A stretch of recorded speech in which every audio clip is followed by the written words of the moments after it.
So the big thing that happens in this chapter is Yuji and Maru coming together at the end of it, along with a Kallian on the Nanook spaceship, with Maru ultimately deciding that he wants to make it so that cursed spirits are no longer born. And they're going to do that with a few things, including Rika's ring that has Akotsu's cursed energy within it, and then freaking Mahito. So yeah, that's like the big thing here, and this is for sure leading us into the end of the series. And of course, we're going to break that down along with the rest of the chapter. I'm going to try to not waste too much of your time here. Let's try to just get through this and make as much sense of it as we can. Also, keep in mind that there's quite a few ambiguous things that happen in this chapter, so it can't really be perfectly explained. Or maybe there's some people in the comments that think that it can, and if so, please, leave a comment. But anyway, let's get into it. So at the beginning of this chapter here, we're seeing a flashback of Tsurugi talking to his grandmother Maki. This is like a few years before she dies, I guess. And she reveals here that she's essentially regretted gaining power in exchange for Mai dying this whole time. Because, we saw back in the original series when Mai died, it allowed Maki to have like full zero cursed energy heavenly restriction the way that Toji had. Then we come back to the present, picking up from the end of the previous chapter, where we're finding out that Tsurugi actually didn't slash Maru. He actually held back on that last slash, and it was Tsurugi himself getting slashed by Maru. And I guess this is him remembering what Maki had told him. He didn't want to lose Maru in exchange for getting stronger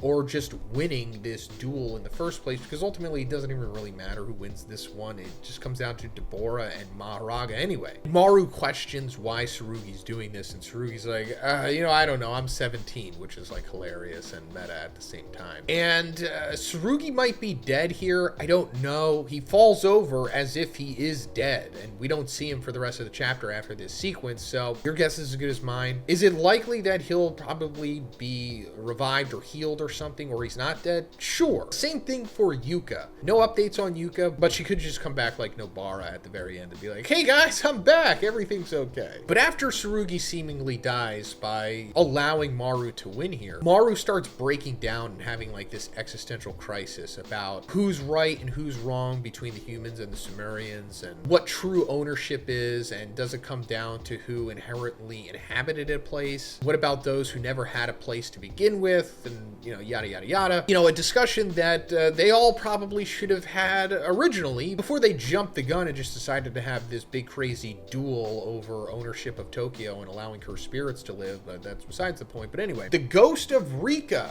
appears in front of Maru, and I guess this is just symbolizing that Rika is allowing Maru to use the ring here, because the ring is integral to the big plan that's going to happen at the end of this chapter, because it's imbued with Akotsu's cursed energy, which is like so much.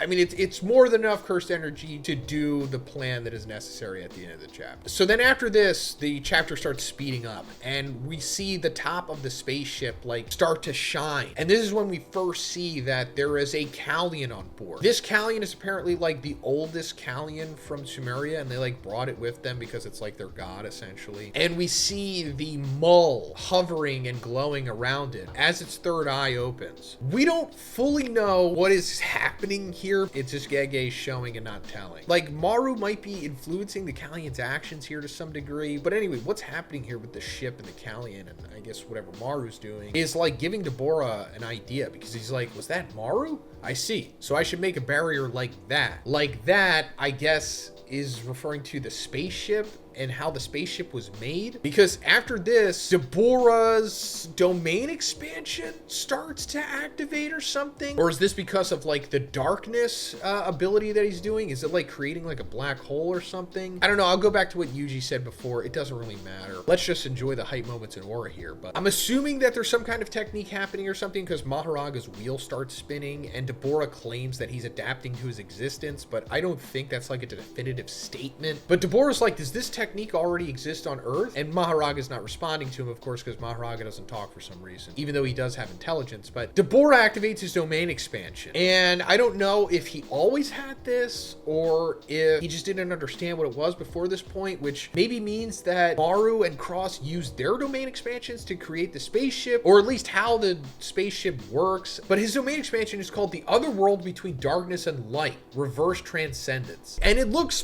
pretty cool. You could take this for being a few things. It could be based off of this monument here that I'm not really going to get into because it doesn't matter. Or it could be based off of like the Tesseract from Interstellar. Again, it doesn't really matter. It just looks cool. And it's very possible that he's like imbuing his reverse curse technique into it because Mahoraga hasn't adapted to that yet. So he could just kill him with the sure hit of it. But to be honest, I wouldn't even be surprised if this is just where the sequence ends. And then once we come back to this, Mahoraga is just going to be dead and we don't even see what happened. Anyway, once again, we are cutting forward in time. Gege just speed running the ending of this series yet again. And suddenly Yuji is with Maru and they're both on the spaceship in front of the Callion. And Yuji already knows about Callions and pretty much everything that's going on here because Todo told him about this. Todo's still alive. That's cool, I guess. And him and Yuji are still friends. How does Todo know about all of this stuff? Doesn't matter. But apparently Maru was able to find Yuji because of his curse technique. He says, my curse technique thought you would be appropriate. And we find out what Maru's curse technique is in the first chapter when he says that it will seek balance and find the person who's an equal match with you. So I guess after he was able to fully contemplate what his plan was, his curse technique led him to Yuji because Yuji is integral to this plan for some reason. So Maru says he wants to use Tsurugi and Yuka's grandfather's cursed energy from the ring, the Mull, which is like that special ore that makes up the spaceship, along with my curse technique and his curse technique, I'm pretty sure he's referring to Mahito here, to bring harmony to the Earthlings and Sumerians. Yuji, you will arbitrate for harmony and be Earth's representatives as its witness. I want to create a world where cursed spirits are never born. So yeah, that's pretty crazy, and we are definitely coming to the very end of the series here because this is essentially how Jujutsu Kaisen should have ended if it went on like another 200 chapters instead of being rushed the way that it was originally. So first of all, him using Akotsu's ring totally makes sense because Akotsu's,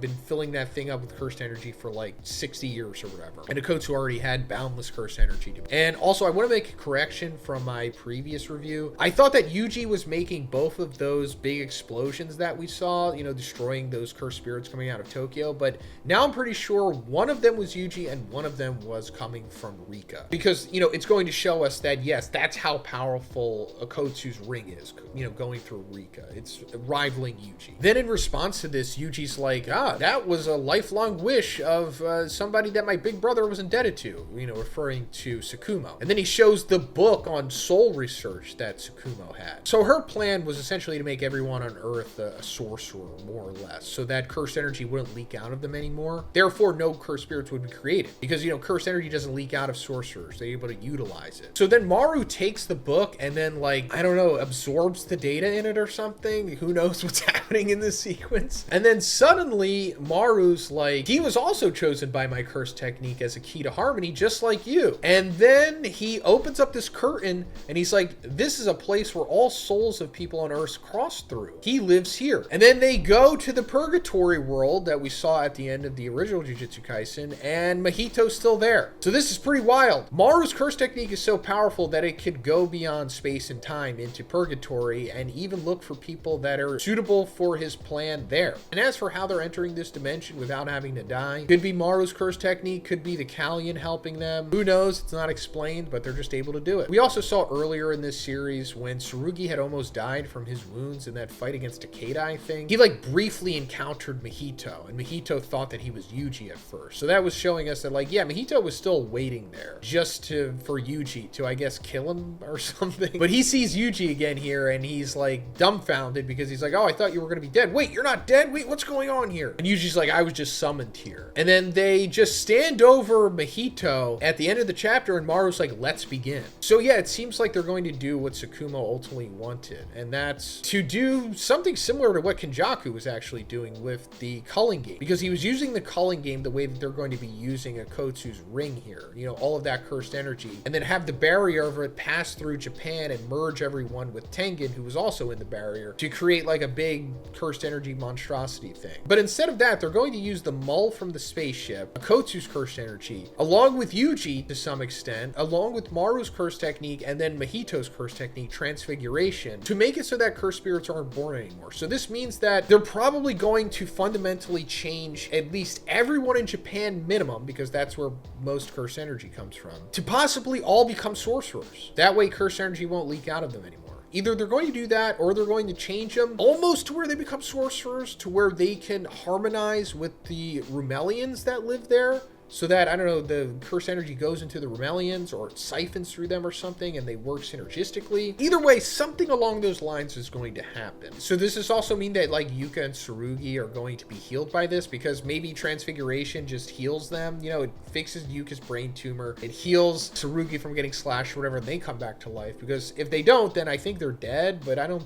think Gege is going to do that. And then also, if everyone on Earth does become a sorcerer, or at least if everyone in Japan becomes a sorcerer, and then maybe it singles out all of like the few people outside of Japan that have cursed energy, you know, like Miguel, that would be a really interesting way to set up a sequel series. But like, don't let me get you hyped up or excited about that, because I am pretty positive that this is where Jujutsu Kaisen as a whole ends. I don't think there's going to be like Jujutsu Kaisen Shippuden or whatever, or, you know, Jujutsu Kaisen Blue Vortex. That would be really cool, and this would be a great way to set that up. Like I said, just, you know, you have everyone in Japan as a sorcerer. That creates tons of new possibilities, but I just don't think that's going to happen. I just think this is where it's ending. We're even lucky that we got this in the first place. Like, we probably wouldn't even have gotten this if Sueisha just didn't beg Gege for this and threw like a blank check at him. I'm pretty sure that's what happened. So he was like, okay, I'll take the blank check, but here's what I'm doing. I'm not drawing it, and it's only going to be 3 volumes long, and then I'm piecing out. I think that's more or less what happened. So given that, I don't think we're going to get anything after this. It would be cool if we did, don't get me wrong, and I hope we do, but I'm not getting my hopes up. I'm pretty sure this is just the end. But let me know what you think about all this in the comments, guys. If you liked the video, please give it a like, and please subscribe if you haven't already. Have a great day, and I'll see you in the next one.